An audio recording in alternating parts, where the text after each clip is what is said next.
What's up, what's up? Ayan. Aligo tayo ngayon ng ibon. Sabado ngayon, magkakarga tayo mamaya. Para ma-refresh yung katawan nila. Bali, ang kinakarga na nga lang nating ibon, 3 na lang. Nawala na si Bunso.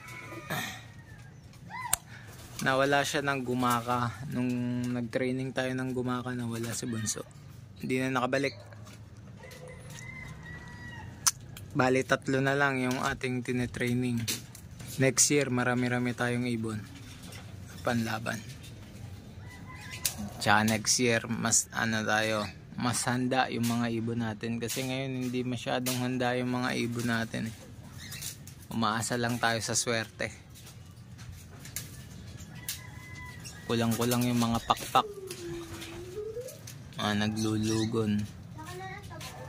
Tapos hindi pa tugma yung edad para sa karera.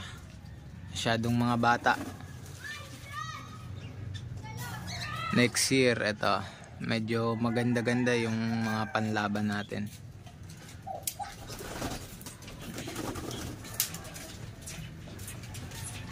Tsaka mas handa yung ibon. Tama yung edad.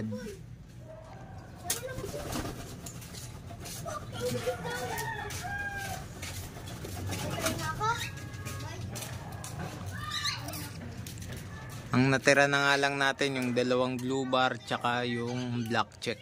3 na lang sila. Si Bunso kasi masyadong bata yung kaya nawala. Hanggang gumaka lang inabot. Ayan sila. Naliligo. Nagtatampisaw. Para mamaya, pag kinarga natin, kondisyon sila. Fresh na fresh. Nilagyan nga natin yung tubig ng asin tsaka suka. Yan, para ano, goods na goods.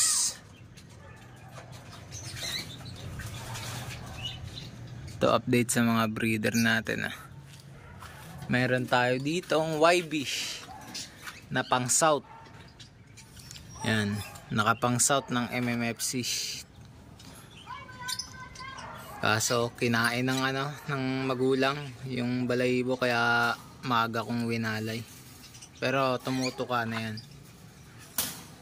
Winalay ko lang ng maaga. And update sa mga breeder natin. Ito unang itlog bugok. Walang similya. At ito si Survivor. May 2 ulit siyang YB. Yung first batch nga sinalpakan natin ng pang NDR. Ito ngayon sasalpakan natin ng pang SDR para masubukan natin ang lahi ni Survivor kung kaya ang south kasi not siya tumapos eh. Try natin kung kaya ng lahi niya ng south. At ito yung mga breeder natin na hindi natin nagamit. Sayang oh. Kondisyon na kondisyon. Problema, wala tayong pamares. Ang gaganda ng kondisyon nila. Kaso hindi nagamit kasi wala tayong pamares. Kulang nga tayo sa hen. Ayan.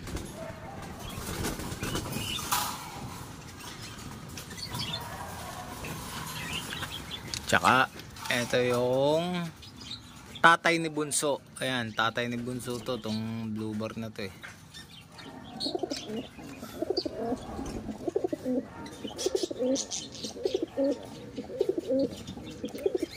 Susubukan ulit natin yung lahi niya. Pag hindi pa rin tumira, titirahin ko na siya. Ayan.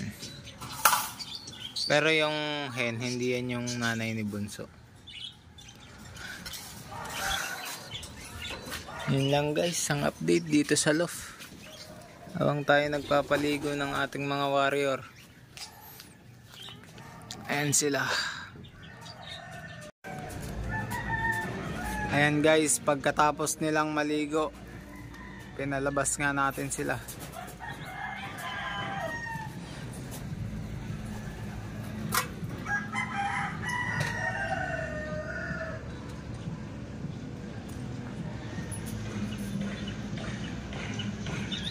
Pinalabas na din natin yung bumalik natin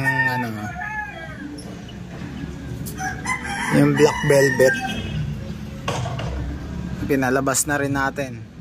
Medyo naka-recover na siya, medyo tumataba na.